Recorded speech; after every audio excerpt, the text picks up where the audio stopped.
ကိုကအပေါင်းအသင်းရှားတဲ့အထဲပါတယ်စကားတွေအများကြီးမပြောတတ်ဘူးလူတွေကိုသဘောကျလောင်တိတ်မလုပ်တတ်ဘူးမြောက်ပြောတာတို့ဖားတာတို့ဆိုပို့ဆိုးလုံးဝမလုပ်တတ်ဘူး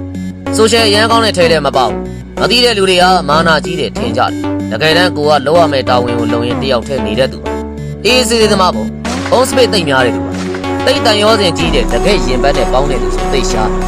ဒါတောင်အစ်မှန်တဲ့လူတချို့လည်းအခုဆိုရင်အရင်ကြီးဆုံးစိမ့်နေတာဖြစ်ဘူးအခုပြဿနာကြုံလာရင်သူများတို့အပြေတော့အကူကြီးကောင်းအောင်မိတ်ဆွေတွေမရှိတော့အဲ့ဒီတော့ဆဆရရကိုအားကိုတာများတယ်ကိုလုံးစရာရှိရင်လုံရင်းနဲ့ဘဝကိုကြိုးစားရှင်းတယ်ငိုစရာရှိရင်ငိုလိုက်ပျော်စရာရှိရင်ပျော်လိုက်ကိုမခေါ်မပြောချင်တဲ့